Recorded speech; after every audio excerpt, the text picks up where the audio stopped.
Very good morning to you. Welcome to the Morning Brief right here on Channels Television. It's the first day of the week and we're getting to the end of the month of April already. Can you believe that? Welcome. I'm Jeffrey Ozana. Of course, my guy is on the other side of Nigeria. Coyote. Good morning, Jeffrey. Good morning, Nigerians. Funny story, you know, Abuja is actually right in the middle of Nigeria, geographically speaking. So it's a beautiful Monday morning here in the nation's capital as well, and Kyoto. So it's the resumption morning for school children, for students. It's the morning after the Headies. It's the morning after Liverpool officially won the English Premier League. So it's a morning of different things for different people right here in Nigeria. Jeffrey, how's it going there in Lagos? What are you tracking? Well, I choose to track the beautiful things that are happening. You talked about Liverpool. Again, they are not walking alone. So congratulations to all the Liverpool fans winning this way ahead of the end of the Premier League. Also, we must also celebrate Remo Stars, MPFL champions as well. So there's a lot happening in terms of the world of sport for people who are looking up to this particular victory for Remo Stars and Liverpool. So congratulations to all of them as far as the game of football is concerned. But as usual, the usual hustle and bustle of Lagos has started off, and we're tracking everything that can be tracked at the weekend. There were political development. There were also security development as well. There, of course, we've talked about the sports. So all of that is going to form part of the conversation today on the program. But I chose this morning because it's been a bit of an emotional roller coaster for the weekend. So I chose to look at the brighter side today on the program. So let me look at what's happening in the world of football across Nigeria and, of course, in the English Premier League. Coyote. Oh, yes, Jeffrey. Same here. So it wouldn't be said I'm being biased because Remo Stars, of course, holds a dear place in my heart.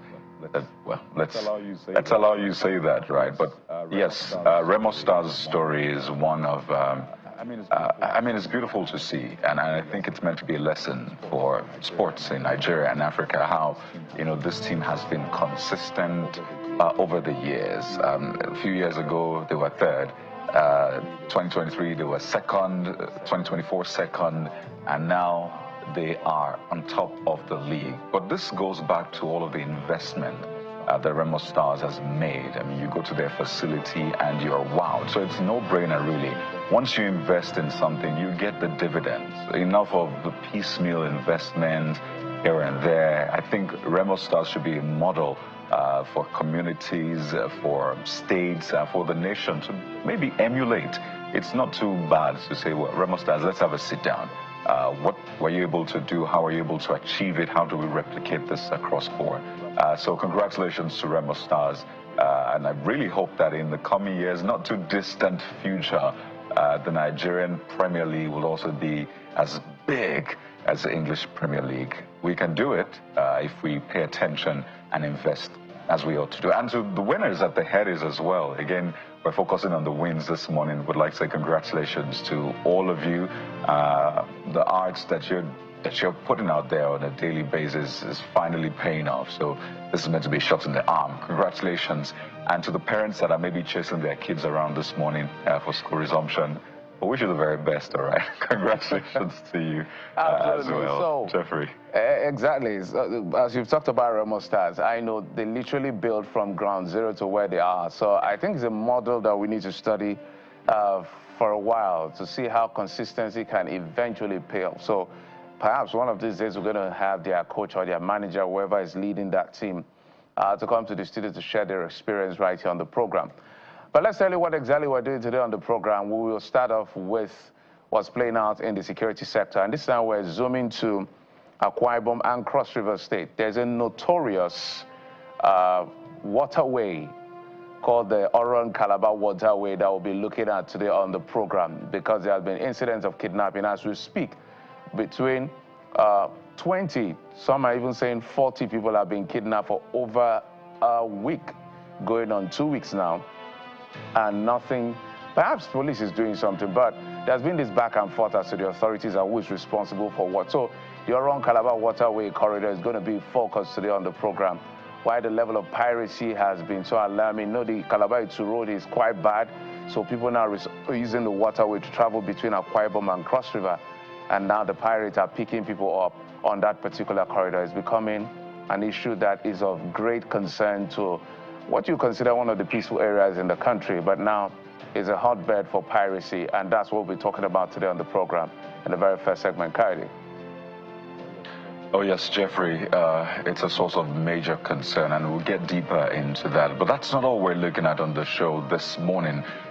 We head to the importance of healthy living as we shine more light on the country's efforts in fighting the malaria strain, and to shed more light on the issue of malaria, ensuring that it ends with us, is the DG of the Nigerian Institute of Medical Research, Professor Innocent Uja. You may know him from the NMA, Vice Chancellor and all of that. So let's talk about how to put an end to this malaria scourge. It was with our parents, perhaps our grandparents, who went to ensure that it ends with this generation.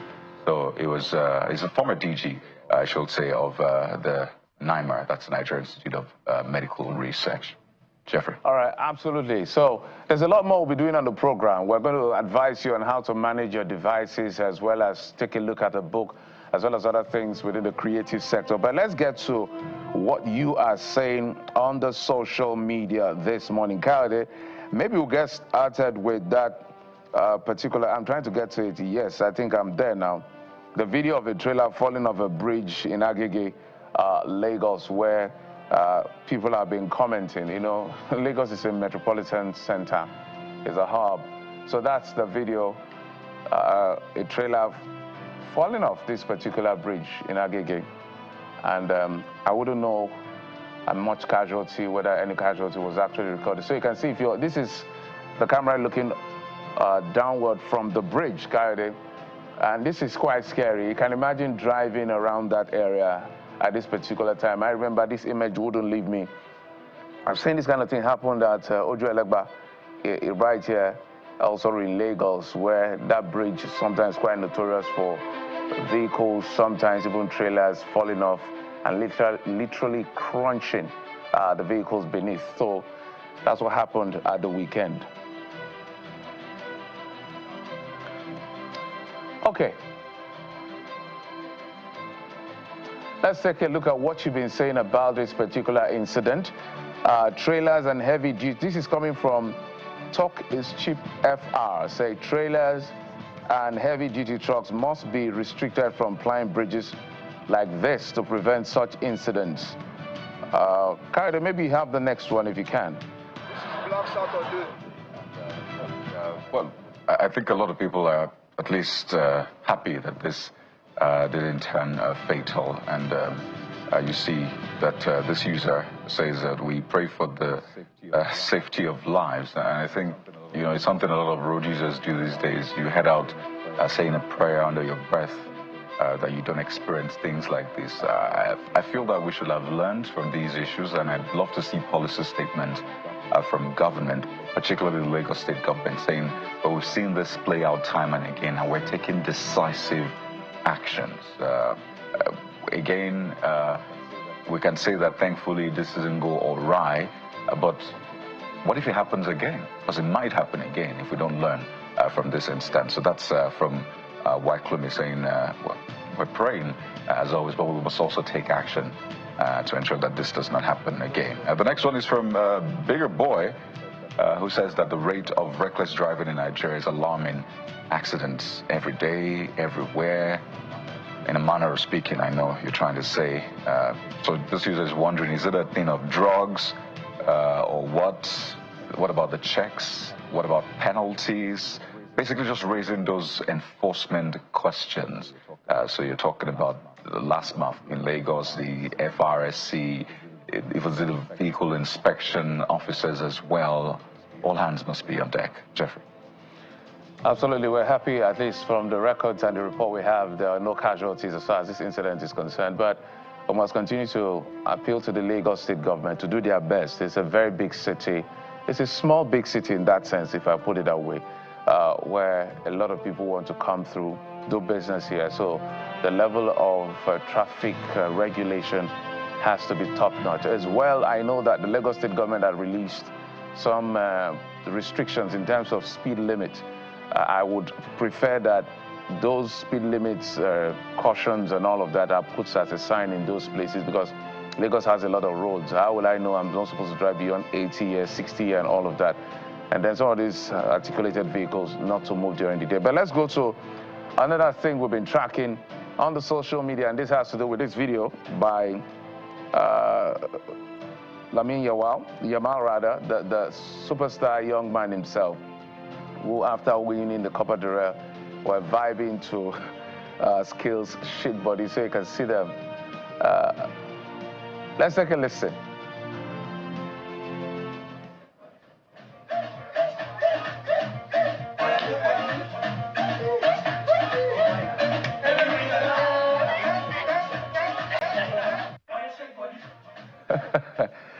I don't know how this music just came alive. This song is a very old song by Skills.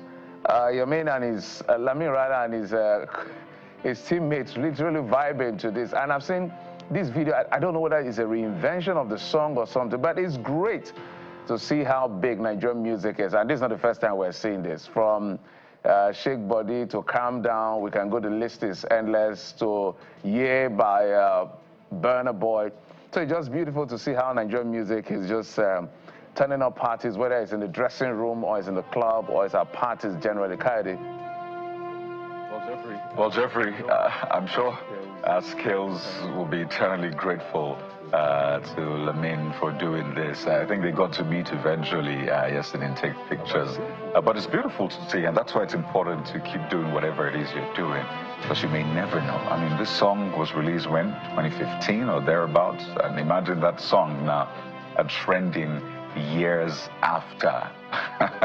So big ups to Skills. I think it's beautiful to see also Lamin Yamal as well. Let me say on behalf of Nigerians and Skills, I'd like to thank you for that. But it's beautiful to say congratulations to all the winners. Oh yes, I forgot to mention Barcelona as well. Copa del Rey beating Real Madrid. So I think it was a weekend of wins, particularly in the sporting and entertainment sector. Another video that has been making the rounds, Jeffrey, is this video showing Tubaba, his mom, and Natasha. And this is coming months after Tubaba's mom came online to plead with the lady to leave her son alone in that sense. So it's quite interesting to now see this video, all of the family happy, looking happy. Well, for those who've been asking questions about Tubaba and all of that, perhaps this might be some sort of answer for you. So just take a listen to the atmosphere there.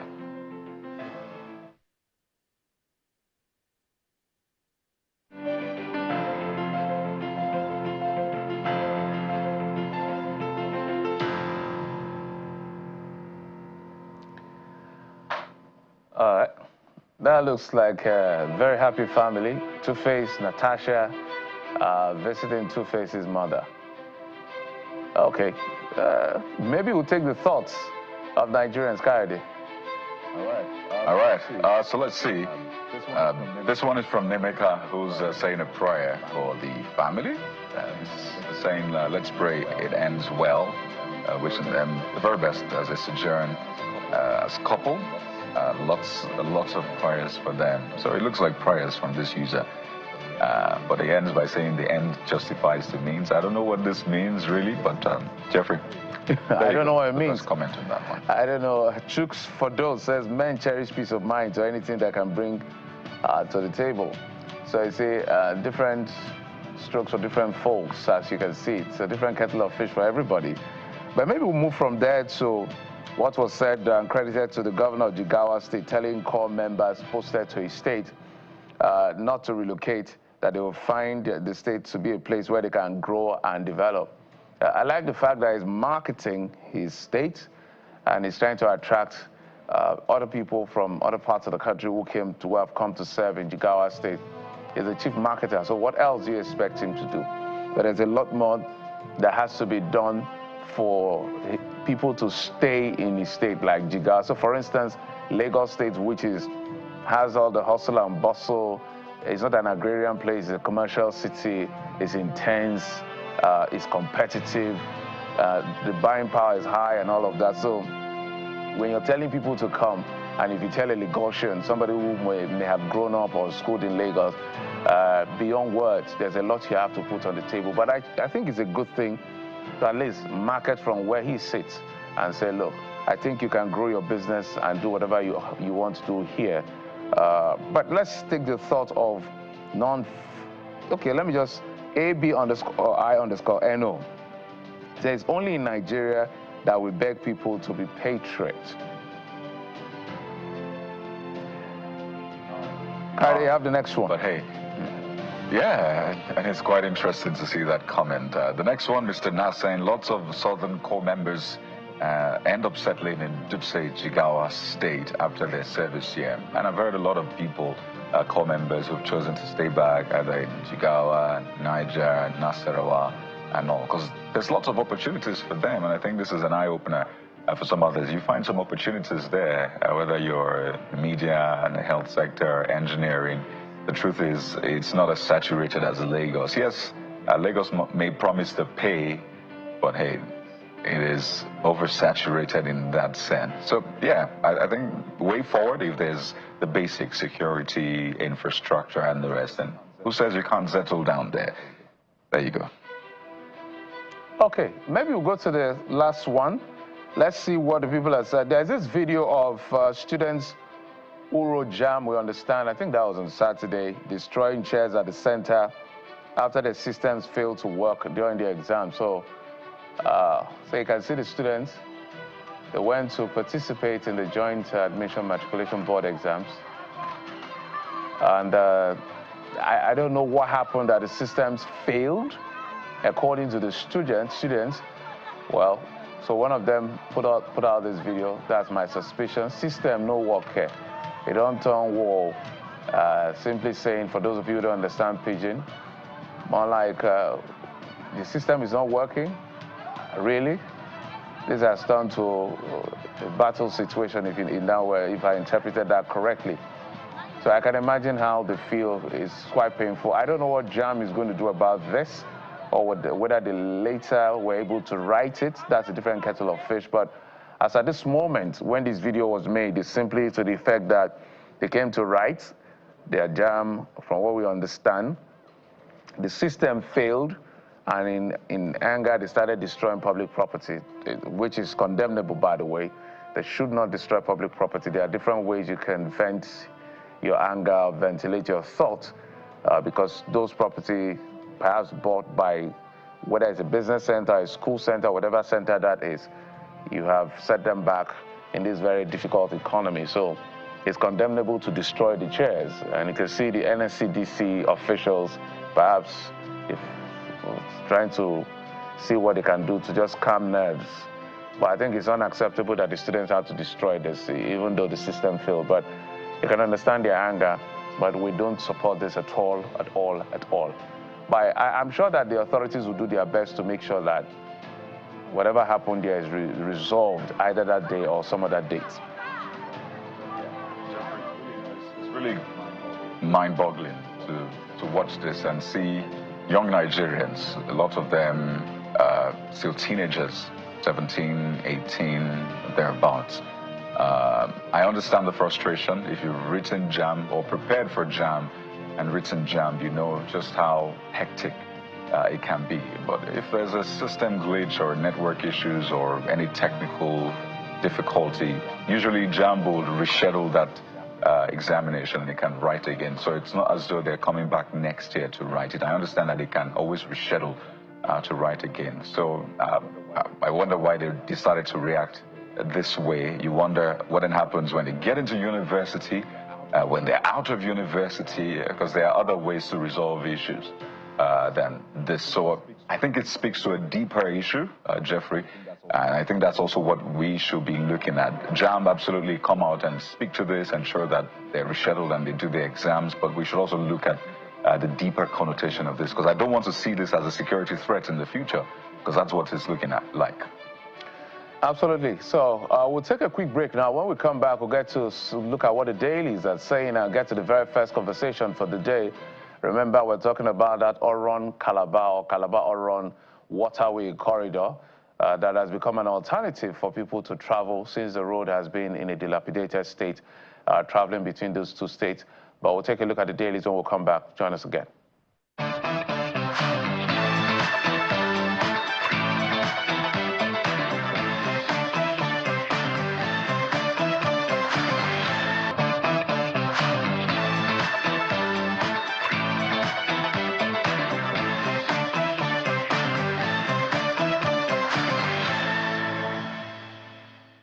Well, it was a Good Friday that didn't turn out good for travelers on that Oron route who were kidnapped by, we call them pirates, kidnappers, bandits on the seas, whatever name you want to give them.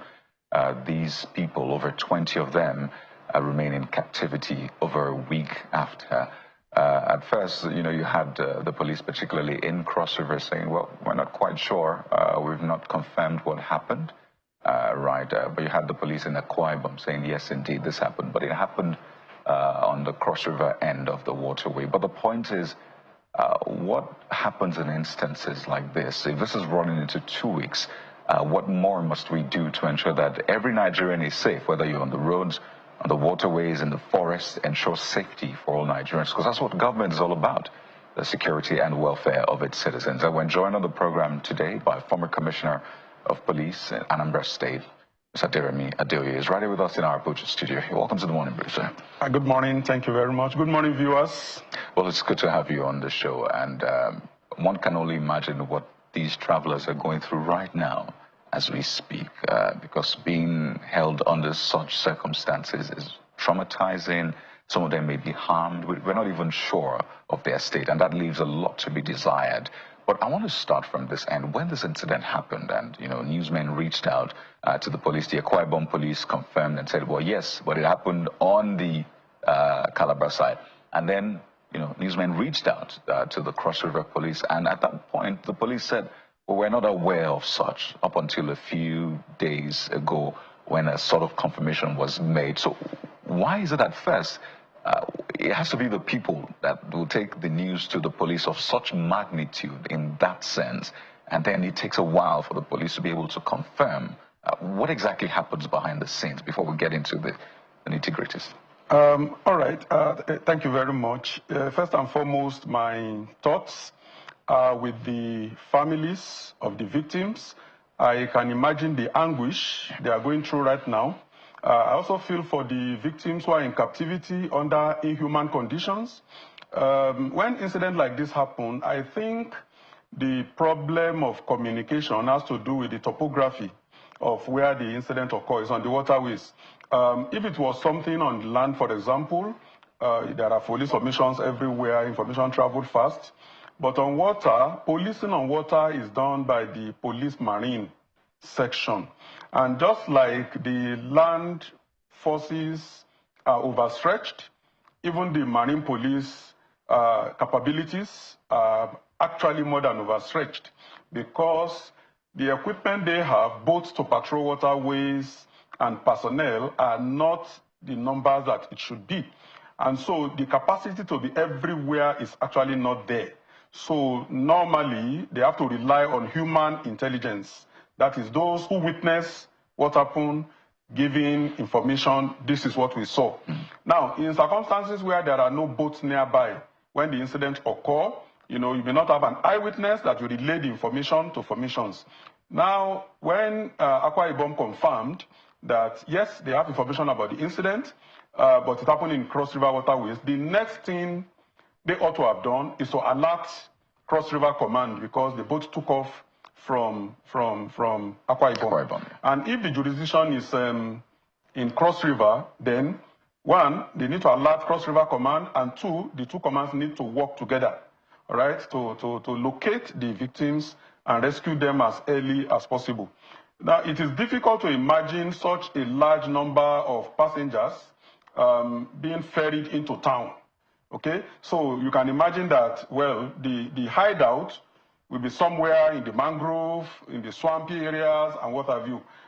So then there ought to have been in place a robust relationship all right, with the people in all these areas, so that when any untoward thing like this is going on, somebody somewhere will put it across a call. Right. I mean, we're in the communication age, where you have mobile phone, it's almost everywhere, and all it takes is a phone call, a WhatsApp message, an SMS to alert the authorities. But you alert when you have the numbers. Okay, so when the people in the immediate vicinity do not even have contact of their DPO, they don't have contact of any officer they can call, then there's a problem. So I believe that is what is responsible for that communication gap. I really hope that is going to be sorted, because you expect that all the commands are able to work together. I imagine there's maybe a central communication system, a dashboard where you're able to see. But let's now speak to the nitty-gritties of this case, understanding that the lives of these people are at stake. So there's usually some sort of mixed messaging. Sometimes you've heard family members say the police told them, well, negotiate yourself. You know, there's really nothing we can do as a police. So find a way to have a conversation with these people and compromise. We've heard that before. Then you hear the government saying, well, no ransom must be paid. You must not pay ransom. This government is against ransom. We must not encourage kidnapping. So it's mixed signaling. The family member obviously wants their people back, and they want them back as soon as possible. So what is a standard operating procedure for the police in cases like this, whether it's a marine police or the everyday police? What's the SOP? And what kind of assurances does the police really give? Because in other claims, they'll tell you, we'll get you. It might take days, but we will get you. But here, kidnappings happen and we don't hear anything after. So the SOP and the assurance. Okay, globally and in line with international best practices, paying ransom to kidnappers is not endorsed or approved or encouraged. The police will not be part of ransom negotiation or ransom delivery, except as a bait with a view to nabbing the kidnappers. Government will not support it, and let me tell you the reason. It is obvious. When you pay ransom, the criminals are motivated to do more, all right? Because it then becomes lucrative, okay? So when they are paid ransom, they get money, funds to acquire more weapons, to acquire logistics, and to carry out more daring raids. So paying ransom imperils the entire society, put more people at risk of being abducted, as you may look at it. Now, but let me mention something. No one will have his relation in captivity, and if he has hope of getting that relation back, and the only thing to do to get that relation back is to pay ransom, most people will pay. Most people will pay, as long as they have assurance that their loved ones will be released. Even though it is not encouraged, even though it may be unlawful, even though it may be illegal, practically people pay. Okay? Now, but it is important that whatever the family is doing, they carry the police along. I will tell you why. When kidnappers abduct people, usually it's for ransom. Basically, it's for ransom. Majority of the cases, it is for ransom. And if it is for ransom, they will definitely contact family members, friends, loved ones, anyone whose contact is available on the phone of the victim. They will reach out, okay? Now, if they reach out and the family members intimate the police that we have been contacted, they are demanding for ransom, all right? The police can then get the number with which the call was made and begin to track with a view to locating the hideout or where the call was made from. If family members hide this information, police has nothing to work on. And a lot of times, the people, out of fear, because the kidnappers will threaten them, don't tell the police, don't go to the police, don't go to any security agency. If you do, we are watching you, and we will know, and we will kill your loved one. So they issue those threats. And for that reason, many families don't actually intimate the police. Now, but when you talk of ransom payment, let me tell you something. Even in the international space, both governments, corporate bodies, individuals, sometimes, if there is no other way to save their loved ones, to save their staff, crew of ships and vessels, they pay ransom. It's not encouraged, it's not lawful, but it happens.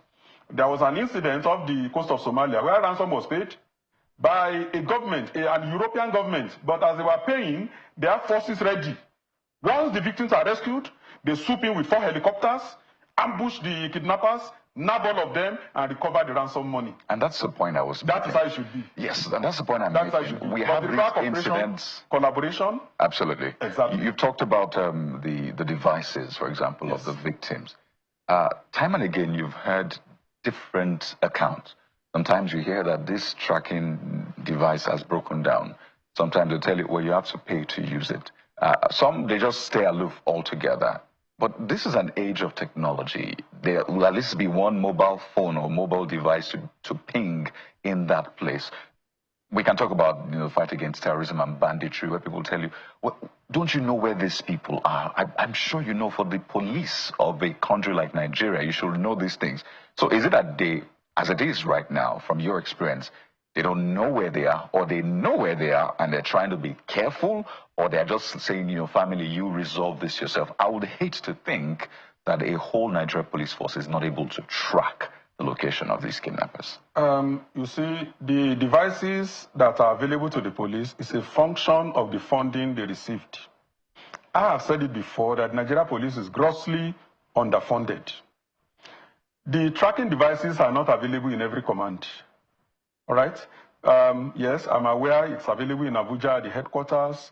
Then there are a few commands where private initiatives have been taken to acquire it off the normal official channel.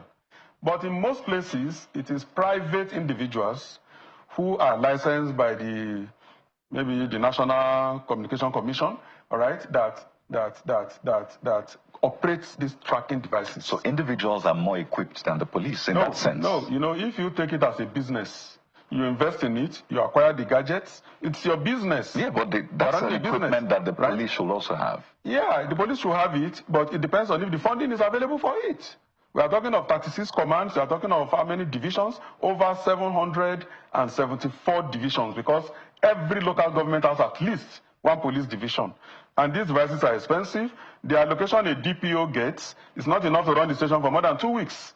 So from where is he supposed to get money to buy tracking devices that run into millions of naira? Is that why they pay for bail, pay for transport? Well, paying for bail is illegal. Actually, it's unlawful to demand or receive payment for bail. No. So it's unlawful. Let's be clear. It is still being collected. Yeah, practically. It is still being collected. The evil is still there. That does not make it legal or acceptable. No matter how rampant it becomes, no matter how rampant it is, no matter how much of it has been checked, bail is supposed to be free at the police station level. Even in court, when the court posts a bond, you don't pay cash. It is only when the accused person cannot be found that the surety is now made to pay the bond.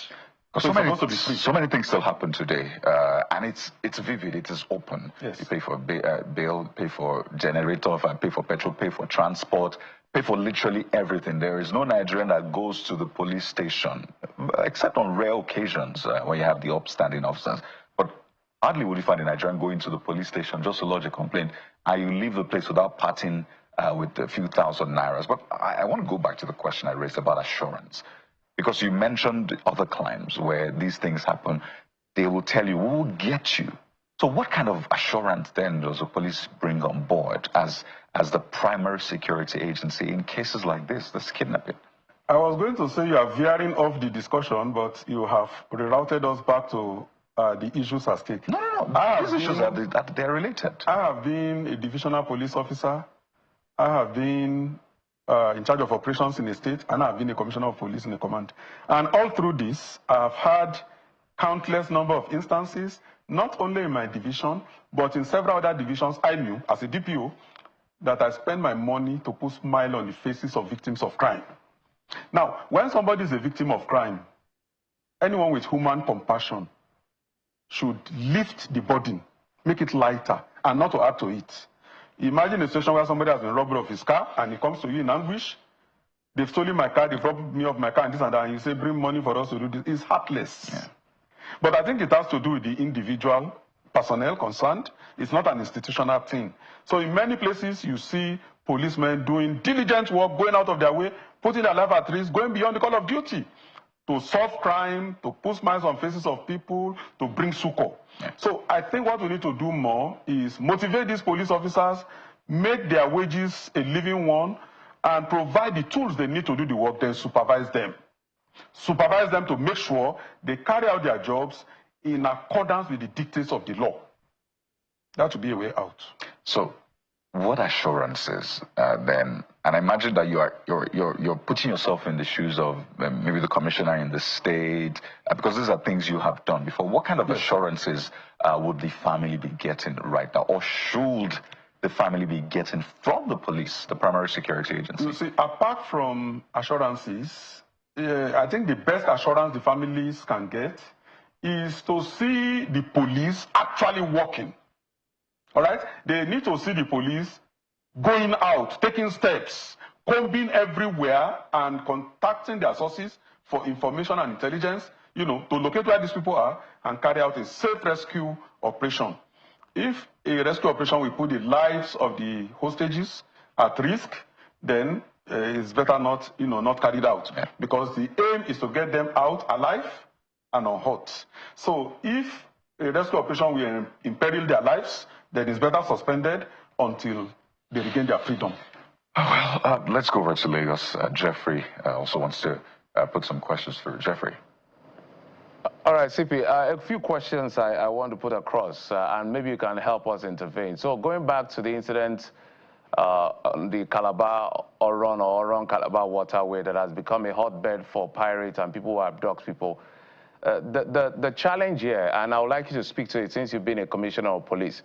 When the incident happened on Good Friday, 1 week after, a reporter had reached out to us, my colleague Kayode has said, to the Akwa Ibom State Command, the Akwa Ibom State Command acknowledged that, yes, they are aware, but it's not within their waters. However, they are in talks or collaboration with the Cross River State Command. They reached out to the Cross River State Command. The PPRO flatly said nothing like that happened. Flatly said it's false. So I want you to help us understand what is playing out, because this is outright irresponsibility in my view, and you can help me make sense of the situation. So if the PPRO of Akwa Ibom said, we are aware, we are collaborating, and that of PPRO of Cross River says, we're not even aware, it's either the PPRO of Akwa Ibom is lying, or the PPRO of Cross River is lying. But again, let's even assume that the Akwa Ibom Command did not inform the Cross River Command. Something has happened for a week, and a command that shares the jurisdiction with Akwa Ibom is not aware. We're hearing is about 40 people, but the official number is 20. So I want you to help us make sense of how the police should conduct its affairs, because this is painful, this is very annoying to see that simple information as that cannot be shared and nobody can be held accountable 1 week after. Thank you for your question. I will not think either of the two PROs are lying. I think what is at play is communication gap. And I will not also accept that 1 week later, one of the two commands is still in denial. That cannot be true. And when the PRO of Akwa Ibom, PRO of Cross River said he or she is not aware, the statement was not that nothing of such happened. I'm not aware is different from it did not happen. You are aware of what you are aware of. What you are not aware of, you are not aware of it. So if Akwa Ibom said they are collaborating with Cross River, it depends on that level of collaboration. CP, my apologies, CP, if you can hear me. Just a moment.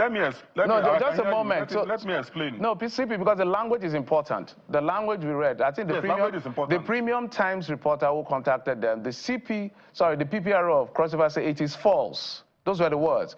False is different from, I'll get back to you. We're still talking. What I read was that I'm not aware, I'm here to get information. And we had actually extended an invitation to the PPR or the command of Cross River State to come and do the explainer. They were not forthcoming. So this is we asking you who has experience as to what is really playing out here. What I'm explaining to you is that if Akwa Ibom is aware of the incident and the Commissioner of Police in Akwa Ibom reached out to the Commissioner of Police in Cross River, at that level, both of them are aware. They would activate their tactical squads, all right, to begin the search for the abducted victims. At that point where the PRO of Cross River was contacted, he or she might not be aware. But like you said, language is important. He or she ought to have communicated and say, I will find out and get back to you. And that ought to have been done promptly. So if that was not the case, then there is a laxity somewhere. Also, in reportage, sometimes wrong impressions are conveyed. If the PRO said, I'm here to get a report of such an incident, and the reporter says the PRO said it is false, all right? You are listening to the reporter, you've not talked directly to the PRO. But I think you can reach higher than the PRO. As a media, as a medium, channels as it is, with national and international spread, you must have the contact of the Commissioner of Police. Talk to the Commissioner. If you don't get what you want from the PRO, go higher. And then you get authoritative information. I do not expect the Commissioner of Police to be sleeping pretty at this time when such a large number of people have been abducted and are in captivity.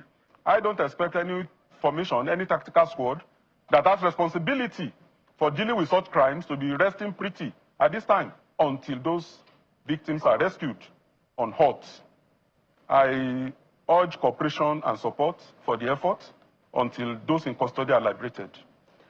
All right, CP, at the end of the day, we know what we had, and we've actually reached out to the command, the Cross River Command, but they were not forthcoming, and we hope that they are watching this as well as the Akwa Ibom Command so that they can come and explain themselves as to Nigerians who they have a responsibility to protect. Because I can imagine you and I sitting here, God forbid anything happens to our loved one, and I'm communicating with a public relations officer of the police command in any command is as good as the police itself. So what is painful is the fact that 1 week after, even if it didn't happen in your jurisdiction, for the fact that you're sharing that boundary, we're supposed to see something happen. But let's move on now to what do you think are the options left to the people? I know that you have spoken with my colleague Kayode as to issues around ransom and all of this, but what do you think the people can see from the police force that will give them the confidence that, okay, their loved ones will be rescued and unhurt? Because these people, I'm sure they use phone and call them to ask for whatever ransom they're asking for. If somebody criticizes government at some point, the DSS will find the person. But when it comes to kidnappers, all of a sudden we don't have enough technology to reach out to catch these people. CP. First and foremost, I want to say it will not be only Cross River Command or Akwa Ibom Command that will be watching this program.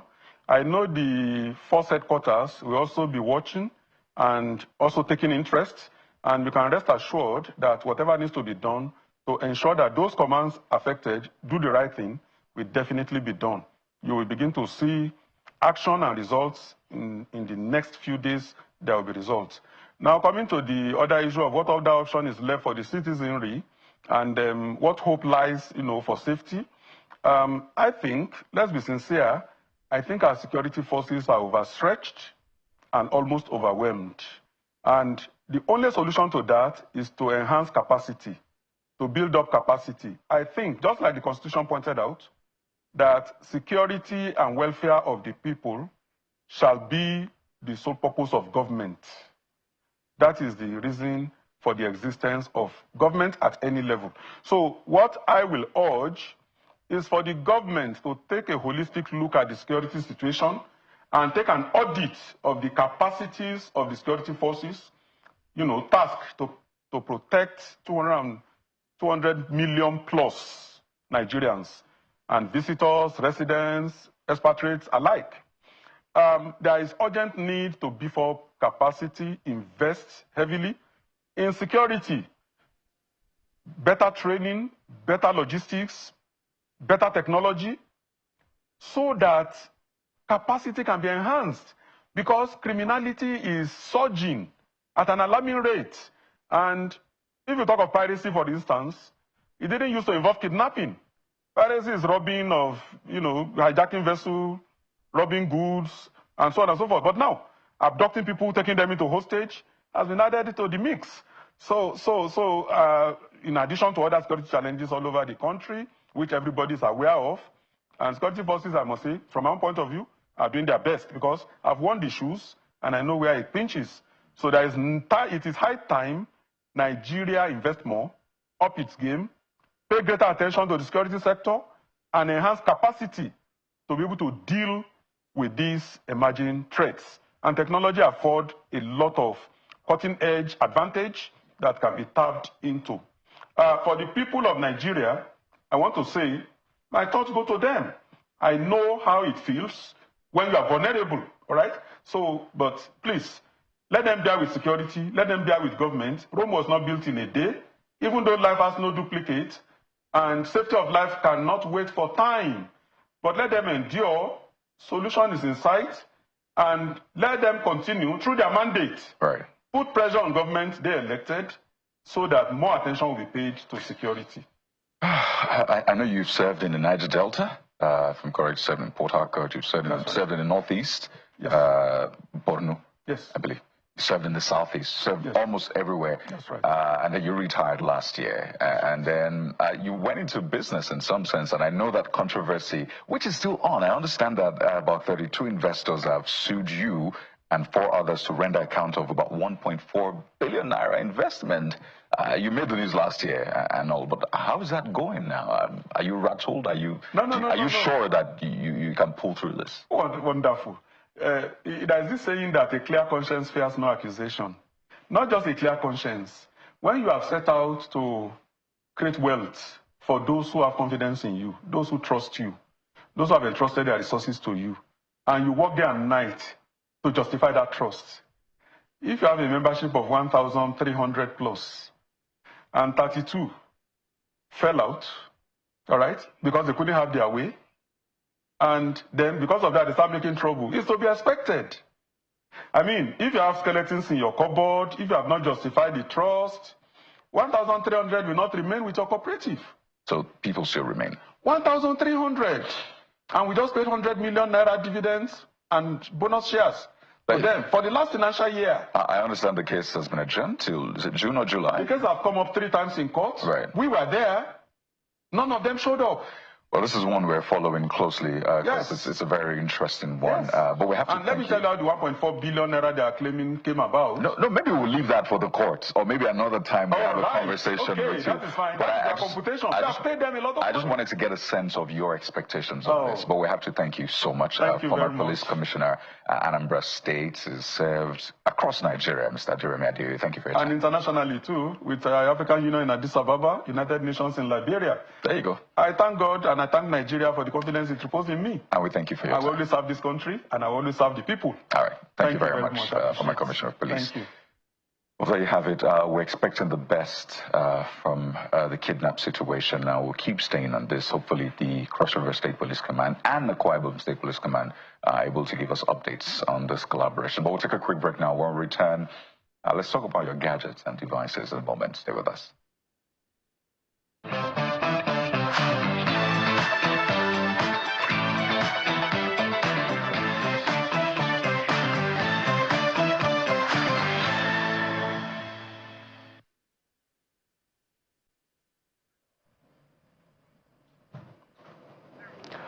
All right, welcome back. Let's talk about your gadget. Aki Bitoye joins us right here on the program. He's our tech advisor. Aki, thank you so much for coming on the program. Thank you for having me. Let me start with, let's piggyback from what just happened. So people are kidnapped literally every other day in Nigeria, sadly. These kidnappers make phone calls to get ransom, whether through their own phone number or the phone number of the victims. But somehow, when it comes to security issues, we start hearing what I call grammar. And these things are not as difficult as it should be. There's a difference between we know where they are and then the issue of we're trying to manage it so that there are no casualties. Why is it that when it comes to using technology to secure lives and property, sometimes we see government failing, which some they really do good, I must confess. That sometimes we see them failing. Is it, what exactly from a tech person's point of view is going on here? This is just a generic question. No, the tech is solid. When there's a will, there's a way. I won't say more than that. Okay. When there's a will, there's a way. Okay. You're not sounding like a politician. I hope not. Okay, let's get to what do you have for us today? Okay, so you know sometimes when you're using your phone, your tablet, your laptops, it just gets slow over time. I got a call. Someone said, so my phone is not responding. I've been trying to put it off. It's not good. I've been charging. Nothing is working. I said, okay, have you tried to restart? Said, what? I said, just restart the device. He said, I pressed the power button, it's not working. Okay, so press the power button and the volume down key for a few seconds. Then the phone restarted, then normal operations resumed. So what happens sometimes is some people, well, I think I'm culpable too. You don't shut down your laptop for about a month. Because you want to resume work the following day or later in the day, so you just sleep your laptop or you just hibernate. What happens is over time, the temporary files that your computer uses to operate get so, it balloons the size and your computer has to struggle with it. When you restart your computer, it can start from scratch. It starts again, and of course, your computer will behave, the operations will become smoother. What happens when you restart? The temporary files are cleared, especially when you stream a lot. You watch audio, you watch video a lot. You stream video or you stream audio, you listen to music on your phone. Over time, all of those you are listening are cached, C-A-C-H-E-D, cached, and of course, the cache memory gets full over time. How do I even delete that thing? No, once you restart, it automatically clears. Every time you restart your phone? Every time you restart your phone. That's one of the reasons why you should shut down. Oh, really? Then you restart. I know how we like WhatsApp, to for instance, resume work.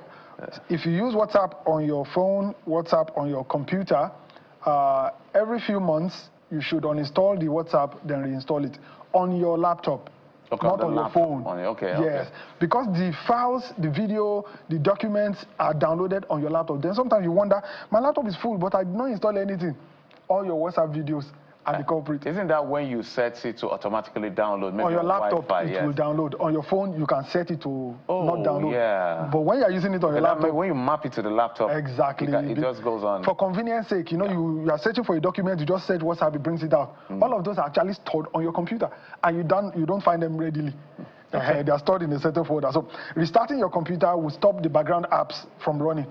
Sometimes you just minimize, you close, but you did not really exit, especially if you are using Apple computers. You just close the app, it is still running in the background, and these are some of the things that affect the operations of your computer. I mentioned the laggy phone earlier. Please restart your phone at intervals. For your laptop, once a week, just shut down.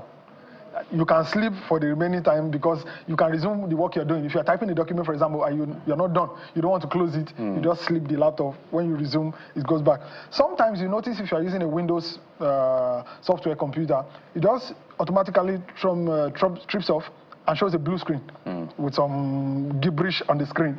That is called the blue screen of death. That's ahead of final passing. Not necessarily. It just means the computer is complaining that something is wrong. Okay. And most times, if you use your computer on the bed, on the mattress, on the cushion, or you put it on a pillow, it blocks the air vent. So when your computer runs hot, it automatically restarts. So your computer will run slow when it runs hot. Because the way technology is built, microcomputers, is when the device runs hot, it automatically trips off to protect itself from dying out. So the next one. Say it's a survival instinct. So for your phone, every few days, please restart it. I know some people whose phone has never gone off. Before they are always plugging it into charge. Is there anything wrong with that? Let the phone restart. Then it will become as good as new. That's where I'm going. How often is it? No. For your phone. People? For your phone, once every few days. For your phone. For your laptop, once a week is fine. So when you say once every few days, we're talking about 3 days, 5 days, 1 week? Choose. But once you restart, for example, you are using a flagship phone. If you restart, you would notice, the performance is better. Sometimes you just notice what's going on. You're trying to open an app, it's not responding. Not that the phone is bad, it just means the software needs a refresh. Then lastly, you want to refresh. When there's an update for your phone, for your laptop, please run the update. After the update, please restart. Please restart. I know sometimes there are too many documents and you're not sure which one you've saved or not, so you don't want to restart. You will notice the performance of your phone will drop. And just restarting, this is the easiest hack for every tech user out there. All right, thank you as always for coming on the program, for bringing us up to speed with what we need to do for the better functionality of our devices and our system. Thank you so much, Akin. Thank you so much. All right, he's our tech advisor on the program. We'll take a quick break now. When we come back, we'll get to another conversation on the program. Join us again in just a moment. We'll be right back.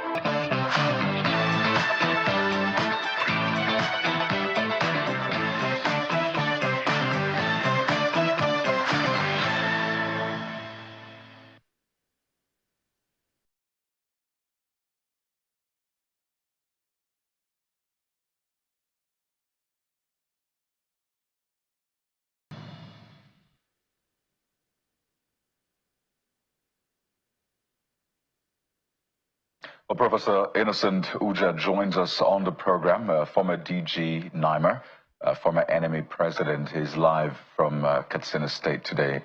Professor Uja, you're welcome to the program, and it's good to see you again, Prof. I can see that they're doing very well in channels. Well, Prof, yes, let's take a look at the malaria situation to begin with. It is something that has been with us for decades. I remember as a child, going through, departments and hospitals where there was research being done, either virology or all that, and you see lots of people there. I'm talking 20 years plus ago, you see a lot of people there suffering from malaria. There was lots of research going on, lots of funding for research.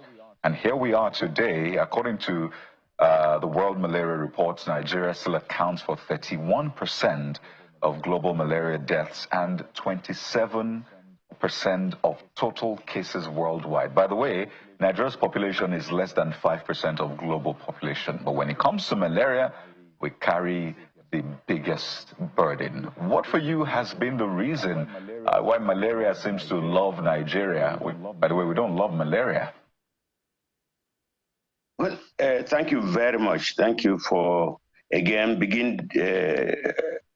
for starting this again, or for continuing with this type of program, creating awareness, letting us know where we are, where we should be, where we should have been. Unfortunately, malaria is very much here with us. A lot of work has been going on in Nigeria with even partnership from other parts of the world. But I believe that we need to do more. We know Nigeria is investing a lot of money, a lot of time, a lot of talents, but that is not enough. Because malaria is a big problem worldwide, particularly in Africa. And you and I know that to get the best, we must invest in it. We're not investing well enough in research for malaria, control and elimination. We are also not investing much enough in sensitization. We are not investing well enough in planning and organization. So you will find that every facet of it, we are lacking. But it's certainly a forward movement, but this forward movement is not good enough. Recall that as we are, each time we say that Nigeria has not budgeted enough for health. Not many people agree with us because they see a volume of naira. As you know, everything is now imported. We do not produce our own, so obviously we depend on importation, and naira value has gone completely down. So what I'm saying is that we need to do more.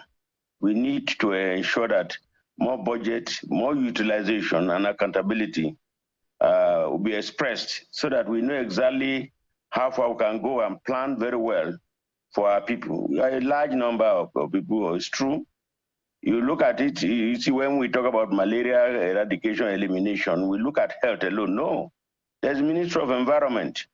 What is the contribution of Ministry of Environment to the elimination or eradication or sensitization of such infectious diseases like malaria? We need to put our hearts together and ensure that we do this. For instance, if you go to the environment is very poor. Our environment is very, very poor. In fact, you all know that even the open defecation and rest, if you go to many places, in the cities, the various cities, not just FCT or Lagos alone, you will see how horribly dirty our environment is. And we need to do more than this. I must say that we need to do more than this. We need to invest more in health. I know that the Ministry of Health has quickly, as a result of the current Trump action, suspending so many programs, including USAID, that the Federal Ministry of Health has tried to go to put before the President or the Federal Executive Council or the Presidency to now invest, to put more money on health, not just for malaria, but for other health components. But as you know, ATM, that is AIDS, TB, malaria. These are three big issues that we will need to face and see how far we can go. But at the moment, my brother, we need to do more. We need to do more. We cannot sleep with our eyes closed, because malaria, if we talk about malaria and you know, childhood diseases, talk about malaria and pregnancy, you know, pregnancy losses, low birth weight, preterm deliveries. I mean, that is for the young, the vulnerable group. We talk about malaria and HIV. Every other thing is connected, and we need to do more.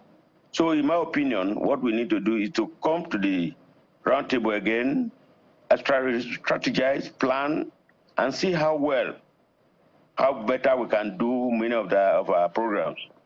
One of the things that I note, and it has come to play, is that since Trump decided that he will not support USAID anymore, many of some needless or unwarranted conferences and workshops have come down.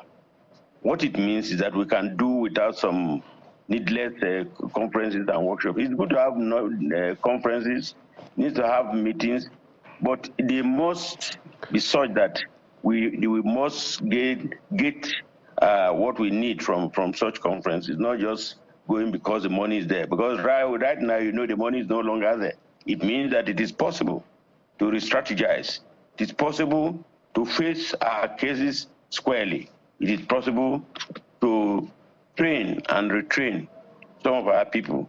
We know that a lot of genomic studies are going on, areas of elimination, areas of investment in research. As the DG of NIMA, I know that we cried you know, openly out that we need support for research. At the moment, it's now more than ever before that we need to properly reposition the Nigerian Institute of Medical Research. They can do this job. We talk about National Institute of Health of America. They invest so much in research, and research brings about development. There's no two way about that.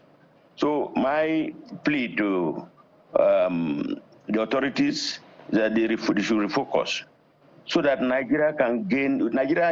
We have very intelligent people in Nigeria. We have people who are prepared to work, but there is a enabling environment there.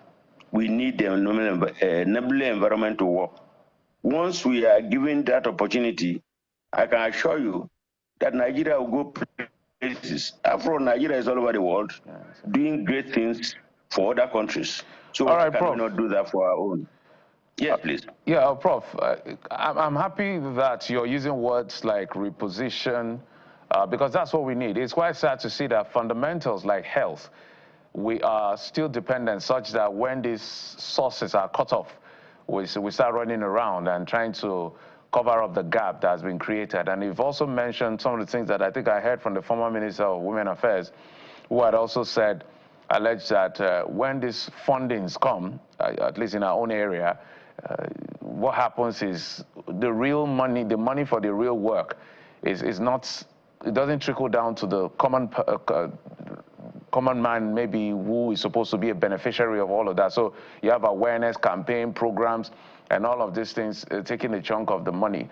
But maybe you help us understand what the consequence of this $73 million aid halting by the U.S. To the Nigerian government means in practical terms. Are we talking about drugs? Are we talking about mosquito nets? What exactly are we talking about? And how many states will be affected? At least in the short term, what's the level of impact so that Nigerians will begin to understand what to brace up for? Well, first of all, we must thank the government of America. America is a sovereign nation. Nigeria is a sovereign nation. Therefore, in the United Nations, we occupy similar positions. I'm not saying equal positions. Therefore, we plan for ourselves. They plan for their own family. I mean, their own people. When we plan to intervene, we should be very strategic in our planning.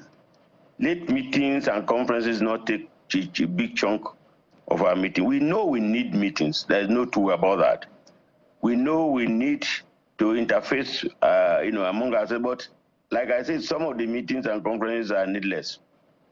And now that we even have Zoom, like I'm talking to you now, I didn't have to be physically in Abuja or Lagos to talk to you.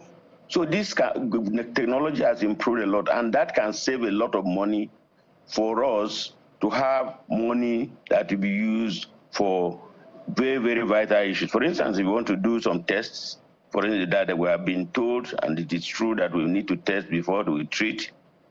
But when you go to the hospitals and facilities and the test kits are not there, what do you do? Now, we need, I mean, I don't know whether you know that the cost of drugs had jumped to high heaven. How many of our community people can afford malaria, anti-malaria drugs? So what I'm saying is that when we are planning, let's be strategic in planning. Let's also be sure that what we are doing will trickle down to the community, because in the end, they will need that. So effective planning is very important. We will do our own. We would, of course, there must be some amount of money that is allocated for research, amount of money that will be allocated for sensitization, amount of money that will be allocated, to other areas, that we will need to complement our efforts. But I think America has done well enough. We ought to have by now, before now, prepared to ensure that we also plan ahead. Now look at this sudden type of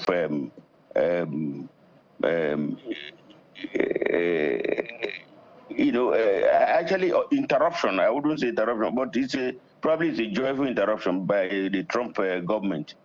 For us to plan, we should sit down and plan. You are a country, they are a country, but they have supported us well enough. At this time, it would have been nice for us to have been able to put our hearts together and say, well, these people have been helping us.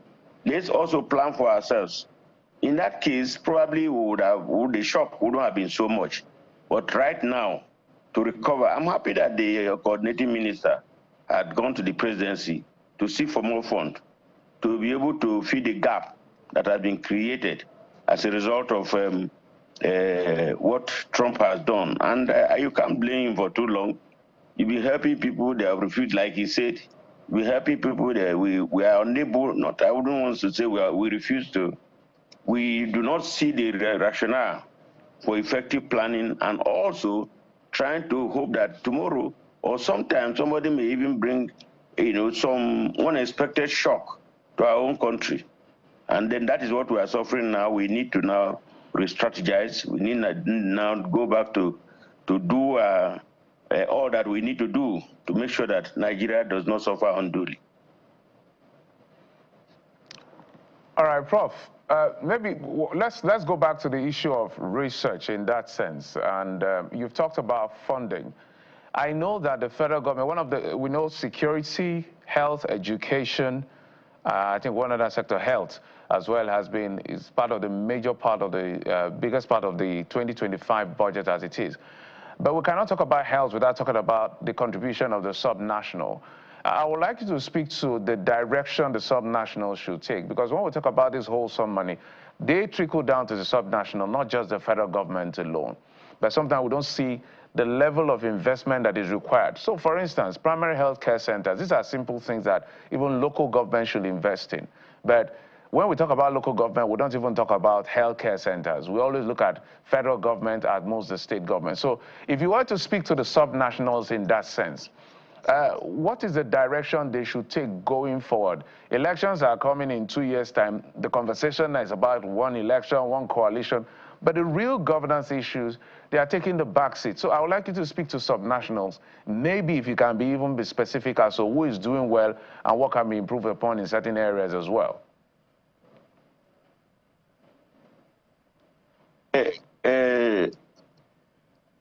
Hello? Yeah, we can hear you. Go on, Prof. Okay, all right, okay. Thank you very much. The beauty of what is happening is that many times when we're talking about health or even developmental issues, we don't even look at the local government, even states. Everything is put before the federal government, and that is not right. It doesn't appear that the states think that they have a stake on this. Forget about local government. Local government is a place probably to create jobs. Because as far as I know, I have communities, I'm from a local government. I know they are not doing anything. Many local governments. I worked with UNICEF before. I've covered over 8-10 states in the southeast. And I know that there's none. Apart from few states, when you begin to mention now, they'll say Uja is political. It's not about politics. Somebody, I mean, a state like Lagos, there's no doubt that they are doing their best, but they could do more. I recalled that as DG of NIMA, when Ebola came, I said I thank God that Ebola did not come through any other state apart from Lagos.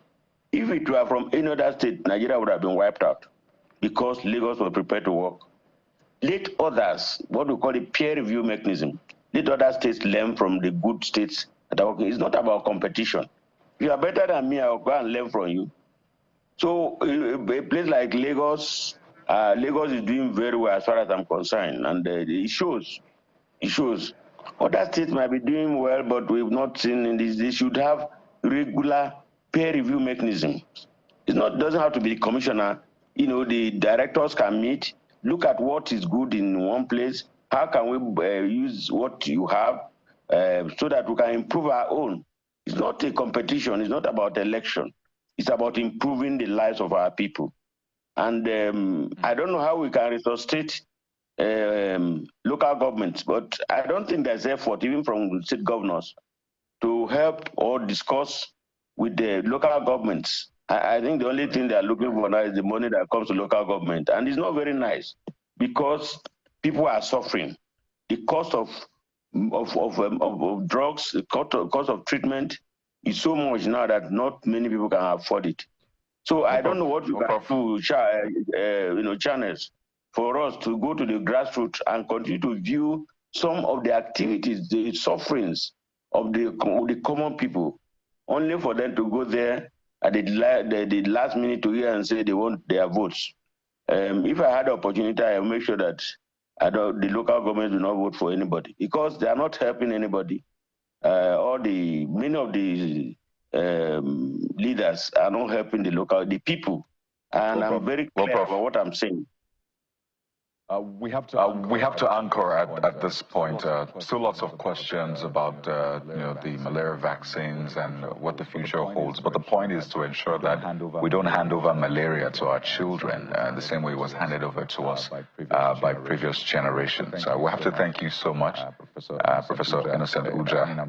I'm curious to ask what you're up to these days, from NIMA to NMA, first virtually elected NMA president, then you were the vice chancellor of the university in Benue, then you were suspended. So maybe in 10 seconds, what are you up to these days? No, I was not suspended. I retired.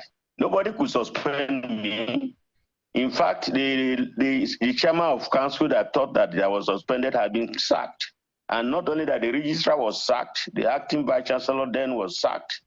I was not suspended because there was no reason to suspend Professor Innocent Uja MNI.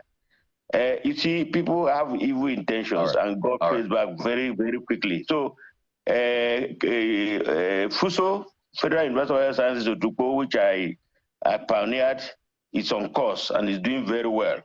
And I must say that I will continue to support it, but I need some rest. I worked for so many years.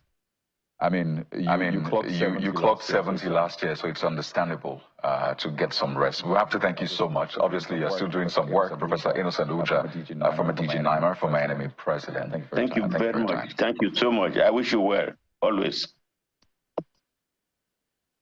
Well, thank you. Coming from a doctor, you want to take that. Well, we'll take a quick break now. When we return, there's more for you on the show, so stay with us.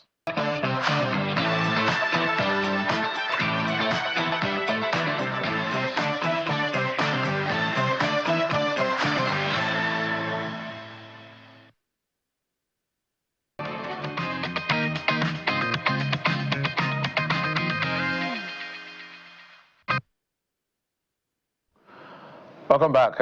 It's a segment where we dedicated this segment to women in business to highlight what they are doing within their small spaces to contribute to national development and growth as far as the economy is concerned. So we've been joined in the program by two lovely ladies, and Yola Adeyemi, she's a creative director, The Gift Shop by Henny Berry, and also Ayomide Duni, founder and creative lead at Irawa. Thank you so much, ladies, for coming on the program. Thank you for having us here. Thank you for having us. So let me start with you. Exactly, I like to start with what you do, and then we can now look at the business environment. Okay. Let's start with you. Okay, so at the Gift Shop by Henny, what we do basically is we create elegant gift boxes, fresh fruit baskets, and hampers, and we deliver this to clients, and we just want to be part of their ceremony and deliver happiness to them. So do you provide the gift itself, or you provide the baskets? No. Because they are two. Yeah, so we curate. Curate. Yes, oh. yes. So based on the client's preference, we've asked our clients what would they want, what's the best thing to give to them. And we've had people in the diaspora also, because they've been away for so long, and they want to share happiness to their loved ones, get well soon, I'm just missing you. So this kind of gifts are what we curate based on the client's preference, and that's what we deliver to them. I'm going to come back to you as to different conditions of life and how to respond with gifts. So let me come to Ayomide. Ayomide, tell us what you do. All right, so my brand, Irawa creates adire, but we don't just create adire as per we design with tie and dye and batik, but we tell African stories using those techniques. So sometimes it's as simple as what I'm wearing, just your brand name or your name, and it can be as intricate as symbols. The idea is whatever story you want to share with the world, your adire can share that story for you. Absolutely. So that means you're talking about preserving culture in that sense. Precisely. So how is that coming through? In terms of, in terms of patronage, in terms of support. Let's begin from there. Okay. Interestingly, it's been beautiful. It's nice to know that a lot of people have stories to share, but not everyone will say it with their words. Fashion has always been a means of self-expression and cultural expression. So people have taken to customized adire like, a camel to water, really. And our first order in 2020, interestingly, was from the diaspora. So support has been both from the diaspora and Africans at home. Fantastic. I was looking at your hair, and I remember that the governor of Niger has retracted what he said, talking about dreadlocks. So let's come to you. So walk us through, because we're trying to x-ray the businesses that women do. Okay. With that, we can develop a mental algorithm in that sense and know how to pitch to government to say, this is why female businesses or women businesses must be supported. So let's walk through your process. You say you curate in that sense. So if somebody is in a hospital, like the kind of gifts. If somebody is getting married, I'm giving you a scenario. So you can add your own. Somebody's getting married, what a kind of gift. If somebody just graduated from, maybe your child graduated from the uni, great grades, and you want to say, okay, I would like to do something special. So walk us through the layers of how you think and what is befitting for each occasion in that sense. Okay, birthdays, what do the client want? So we ask the client first. They know this client, and so we ask them, what do they want, and how can we make them happy? So it's not that you are giving them a gift and it's worthless to them. So you are curating a thoughtful gift and personalized. So when they see this client, when they see this gift, it makes them smile. So it's a foster relationship. And for someone who is graduating, I, as a parent, I know what my child has been wanting, and that is what I will want to give to the person. For wedding ceremonies, these people are creating home newly, maybe wedding, home-making items, cooking utensils, and that's what we would do. So for someone in the hospital, we know that a fruit basket is what the person will want. The person is getting well, and they need fruits to recuperate, so beverages and all the likes, with a get well soon notes. And these are things that brighten up people and in their emotions. So it helps you connect to people on an emotional level. If you are trying to say thank you to them, the thank you gift, maybe someone who have impacted you so greatly, you can create a basket, either groceries you can give to them, just to say thank you to them. So the current economy under Bola Tinubu has been very tough on Nigerians. In fact, perhaps the toughest in the recent history of our country. Everybody is feeling the heat. So there's prioritization in terms of what people want to spend their money on, which is why I'm happy I'm having this conversation with you. So at the end of the day, I want to be sure my family is eating first. Let's eat and survive. We're able to go to work, put fuel in the car or whatever means of transportation you use. And maybe another priority in case there's a health incident, you take care of that. So all of this may be neither here nor there. So how are you surviving as a business person? And I'm going to throw that question to you as well. In a business where it's something that people can say, I can do without it. In fact, some people now do weddings without even doing souvenir. Like, I can't keep myself. I just marry, I want to marry. Okay, so for that, I believe, so there's a general notion, Nigerians like to celebrate. Yes. So that's just it. So as long as there's a need to celebrate, there will always be a need to create thoughtful gifts. So the market will always be there. It keeps growing. And because of social media also, it has enabled gift curators to keep putting their gifts out there. So we have Nigerian notion, it's already embedded in us. So even though, the economy is not doing so well, but there's still a need, there's still a market for that, and which keeps growing up. How has the economy affected you? That's actually my question. Okay, it has affected in a way that, okay, so for like hampers, we do hampers and fruit baskets, and during festive period, we have organizations, they try to give gifts to their clients, but then we know that we have seen a reduction in that, but it has not totally gone out. So though now employers prioritize the gifts they are giving to clients. So not as much as before, but there has been a reduction because of the economy. All right, similar questions to you, Ayomide. In that you play within that same space where, yes, technically people must wear clothes, but I'm not sure your clothes are cheap. Okay, maybe not too affordable, or whatever term you want to use to describe it. Tell us how you're working through the very fine lines of a very difficult economy. Okay, so I will piggyback off what Eniola said. The truth is, Nigerians we're big on appearances, we're big on celebrations. Especially women. Especially. No, I'm not going to say that. It's what it is. But we are big on, how we look. People would create customized attire just for a photo shoot for their birthday. They are not wearing it anywhere yet. It's just for that photo shoot. So people are like that. But yes, initially, especially when the Tinubu regime started, there was a bit of a decline in terms of orders. But what we've had to do to make that work is that we've sort of improvised, right? We've had to introduce products that make what we do essential. So instead of just saying, come and get fabrics, people say, before I get tailored, before, all of that drama. So now we do, okay, you can buy T-shirts, Adire T-shirts. You're not so already made. Already made. We're even looking into, we're planning on launching our ready-to-wear line sometime before the second quarter ends. So we keep evolving to ensure that we meet our clients' needs. They will wear clothes. So they may not want to spend extra money for tailor, but if I've made the fabric, it's beautiful, and I've made it into an outfit, they'll buy it and they'll wear it. What's the biggest cost component? I heard the DG of the, I think, Textile Association. I've forgotten the full description of his title, but the person who has the textile industry. We were talking about garment, textile, and tailoring and all of this industry. And there was a day I wore traditional to make a presentation. We presented on the weekend, and so we had to wear traditional. And somebody who plays in that sector called me, a respected leader of the labor union, said, I'm happy you look authentic. However, I can tell you that about 90% of what you're wearing is not from here. They imported this, they imported that, they imported this. He was just giving me, I'm just wearing clothes, I'm feeling good with myself, that I'm wearing traditional. So talk about your cost component and how imports is affecting your business as well. Because you're speaking on behalf of the people that are playing in your space. In that space, yes, that's correct. So it's interesting in a painful way, I'll be honest. Between May last year and now, prices of practically everything we use have doubled and doubled again and doubled again. Okay. So how many doubles do we need to count? I'm counting. Yeah, you can count about double maybe 3 or 4 times, really.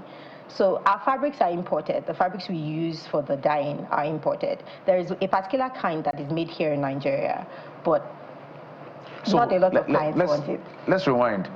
The fabric you used to do the adire? To do the dyeing, yes. Large, yes. Okay. A large the material, it says, what do you call it? Is it the garment now? Okay. Yes, the fabric. That fabric is imported? Yes, without the dye, without the design on it, yes. So that means the most essential part of what you're using for what is called quote-unquote traditional is imported. Yes, so we have some fabrics that are made here. A particular fabric made here in Nigeria is called funtua. However, a lot of clients don't like funtua for a lot of reasons. They consider it not as qualitative as these other fabrics. So that's another issue. And that's made here in Nigeria, so it should be more accessible and more affordable. But there's that issue as well. Our cost of dyes have gone up, chemicals have gone up. It's just been interesting. So as those have been going up, what we found is that business owners have had to bear the cost to some degree, but eventually we've had to push off some of the cost as well to the customer base because you cannot operate at a loss. So it's been... It's not this is very heartbreaking to hear that the most... what you're saying, so for the purpose of reference to the audience, the most important component of producing PMS, fuel, that we use in our cars is the crude oil.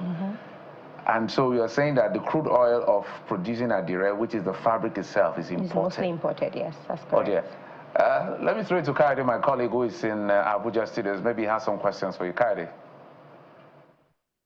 Jeffrey, I have probably hundreds of questions on my mind, particularly when you touch on that issue around locally made by Nigeria and the fact that a huge component of the work that is done for Ayomide is imported. And I want to quickly stay with that.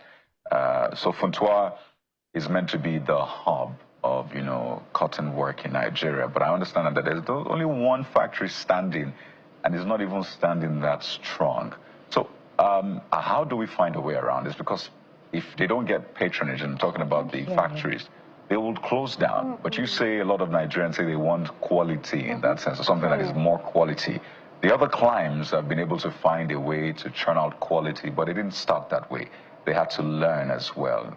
So how do we balance this buy made in Nigeria, in spite of the fact that it might not be the quality you're looking for, but you know that you're putting money into a local business, you're providing jobs, you're keeping the money in-house, which will help them to then grow to provide that quality that you want. Is there a way, I don't want to call it blackmail, but is there a way to pass the message across and use that emotional bit to hold Nigeria down, or Nigerians down, to patronizing made in Nigeria? Absolutely. So the truth is, Nigerians are more eager to patronize made in Nigerian products and brands than they used to be. And I believe that the reason they've become more, open to this is because Nigerian brands, small businesses as well as established businesses, we've proven ourselves that we can compete on the global stage. We have what it takes, we have the quality. And so usually what happens is they may say, I've had clients that said, oh, I only buy from XYZ person. I don't even really do adire. But by the time they buy once, they go, oh, your quality is really nice. The next thing, someone else reaches me and says, XYZ person referred me. The person that had said she doesn't patronize Nigerian brands. So I feel like the more Nigerian brands not just say, oh, patronize made in Nigeria, but we prove it with the quality that we produce. There's no blackmail needed. Everyone likes quality.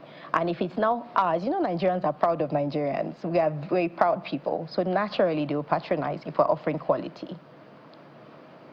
Well, that's on a larger scale, but I'm saying when you talk about the fabric itself, by the way, Funtua is in Katsina State, and they say, well, I don't like Funtua, I like the one that is imported. And they see you as a made in Nigeria brand, but they forget that the Funtua they are rejecting is made in Nigeria, and the one they want is made outside Nigeria. So that's the point I'm trying to make. To find a way to still maybe sit them down sometimes and tell them, well, you see, this one is made in Nigeria and you're supporting Nigerian brands. So that's the point I'm trying to make. Perhaps we'll come back to that, but let me go to Eniola. Yeah, right. I know for you, maybe a lot of your products are not made in Nigeria. Maybe you can correct me, but a lot of those gift items are probably made outside Nigeria or not. So what component of what you're doing right now is made in Nigeria? How much of it is made outside Nigeria, Eniola? Okay, so for us, for the fruit baskets, we have two segments. So there we have the fruit basket. Fruits are locally imported. So we have fruits in Nigeria. We have the basket are in Nigeria. So that one, there's no problem with that, except for when the fruits are seasonal and you can't get certain fruits in, but you can always replicate and use other to substitute. But then we have for the other AMPA, which is the government's AMPA, biscuit AMPAs. we have to import, so we have to buy from importers, and the cost is so high up. But then for clients who still want them in their packages, they have to pay the cost, and that is what has been. We have been trying to adjust, and Nigeria, naturally, we adapt. And so if the price changes, but because of what it's going to do for me, and the relationship is very important to me, I will pay the cost. And that is what we've seen people do. We've seen our clients still maintain that.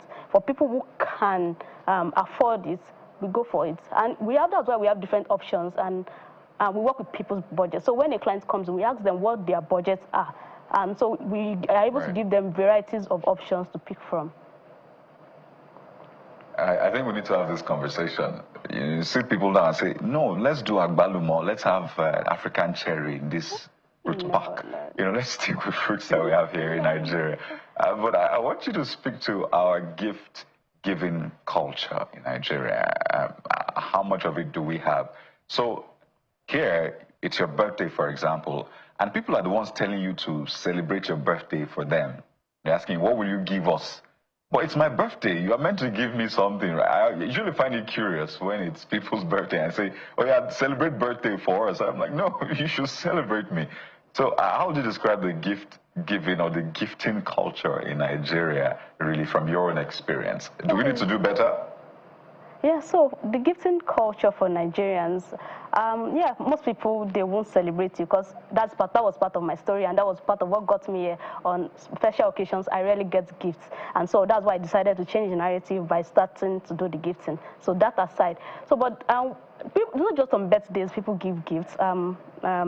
Get well soon. I miss you. So a lot of people are outside the country and they send gifts just for any reason. In the line of business, I've seen people give gifts for different reasons that I never thought of. So people are still giving gifts. So the fact that some people are not doing it does not mean others are not doing the same. All right, let's come back. So let's come back to here to see what else, the level of intervention that is required. So I'll start with you.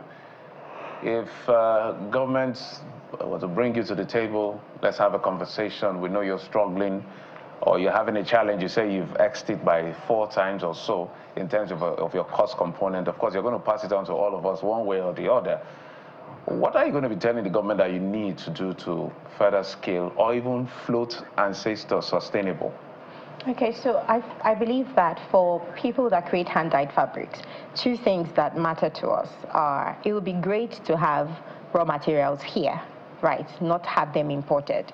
So if we can have manufacturing of those items here, creating our dyes here, creating our fiber here, first thing. Second thing that is a big deal for people that create hand-dyed fabrics is manufacturing space. Adire requires space. And for producers that are in urban places, people that are in rural areas, if you are in rural Abeokuta, you are in Ile-Ife, it's easier, there's land mass for you to use, and those are indigenous producers of Adire. But if you are in Lagos, you need space to create your Adire. So if government was to intervene, for instance, I would say let's have a hub for textile designers, a manufacturing space where they can just be, you know, it can be a place where, a co-working space, if you will. Okay. Yeah. All right. Fantastic. We must thank you so much for bringing us into your world, and at least everybody who's listening can have an idea of what you do and the challenges you face and how you've been working around it. Eniola Adeyemi is the creative director of the gift shop by Any Berry, and Ayomide Oduni is the founder, creative lead at Irawo Baduke. Ladies, thank you for coming on the program. Thank you so much for having us. Fantastic. All right, we'll take a quick break. When we come back, we'll bring you the last leg of the conversation. Join us again in just a moment. We'll be right back.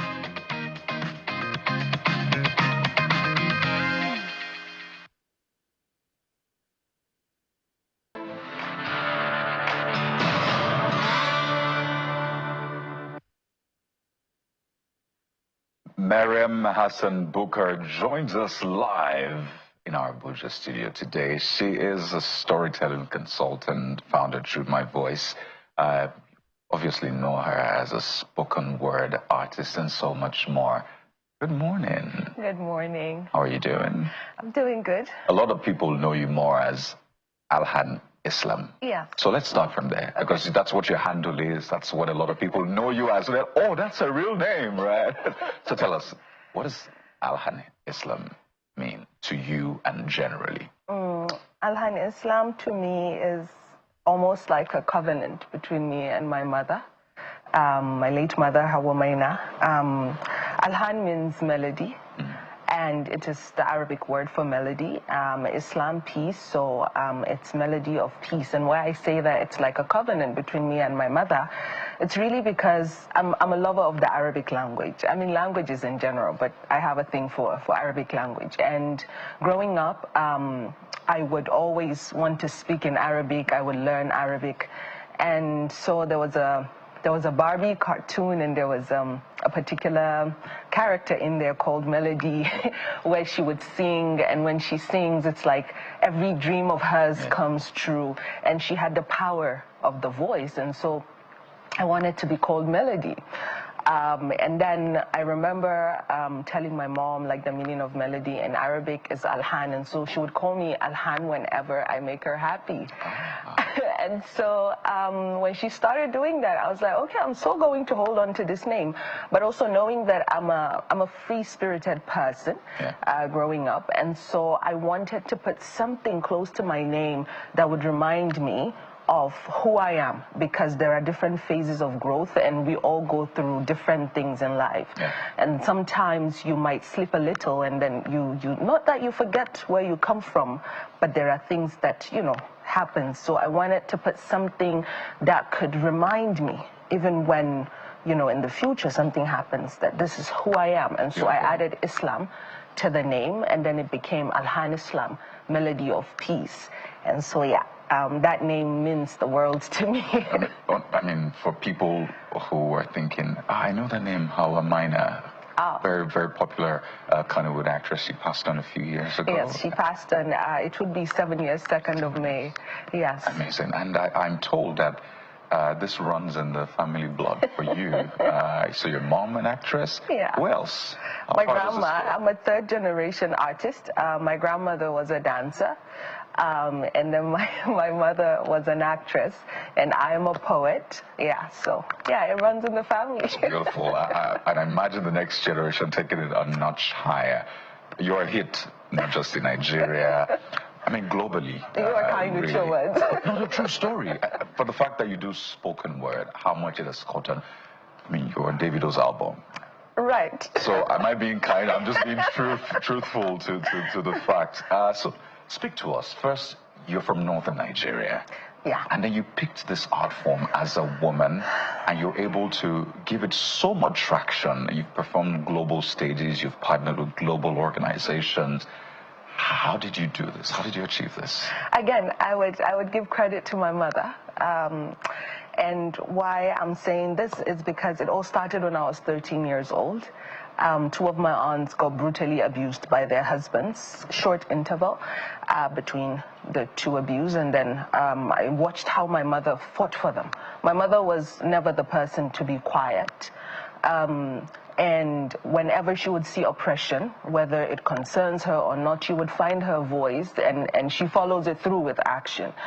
A lot of times I can remember telling her, listen, you're going to put yourself in trouble someday, you know, and she always says to me that, I'm leaving for something, and justice is one of it.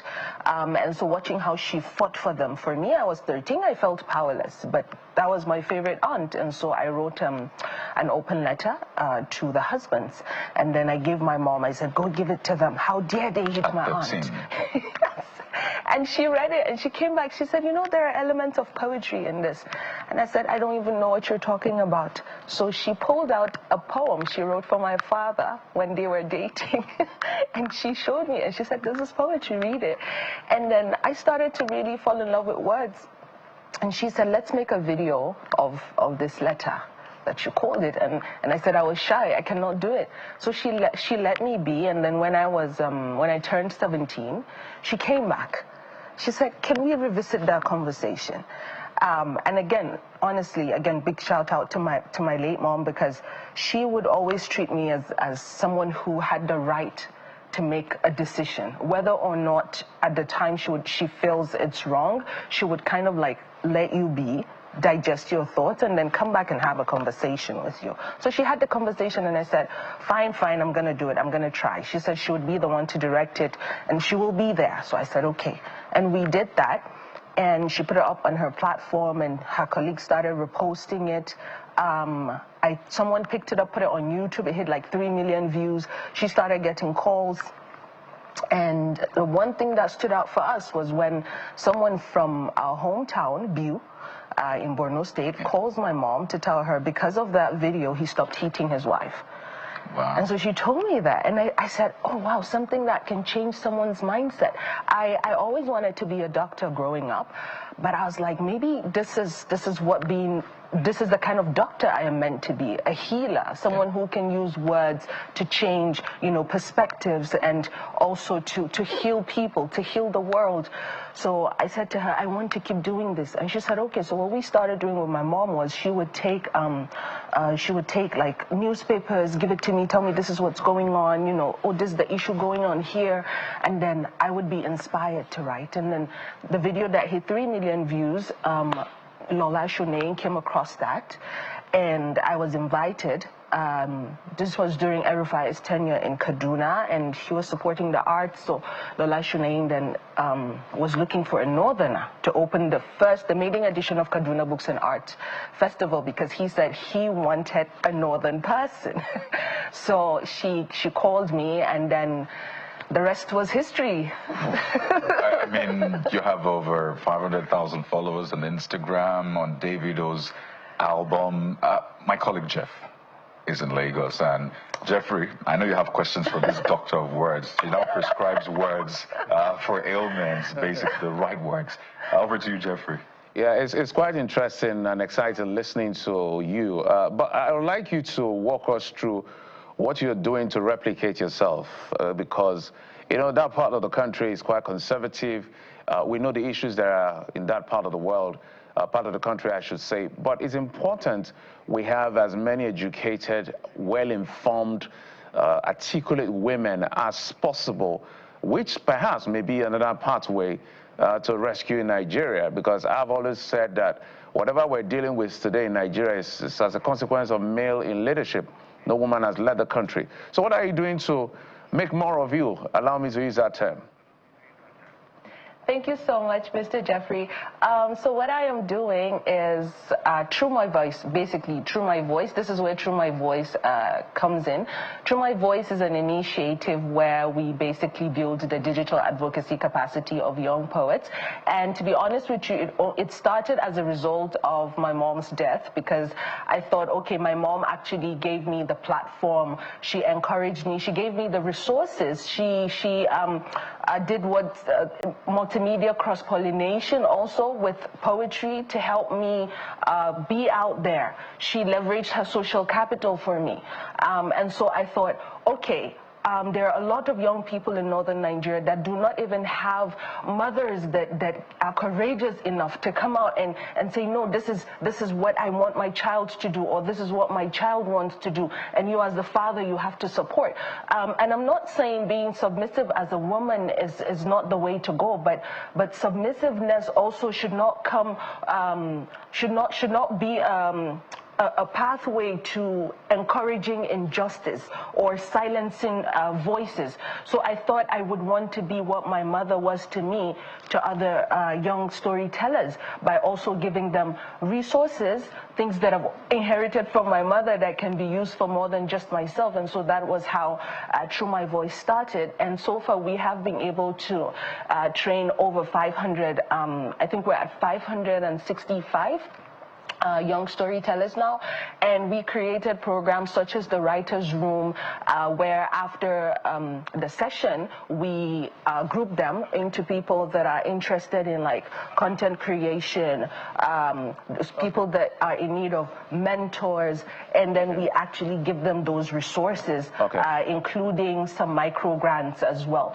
And this year, one of the things that we also started to do was to it's okay to like do the workshop and all of that, but also matching people with the right resources that can actually propel their growth. There are people that what they're in need of is actually a platform and paid opportunity.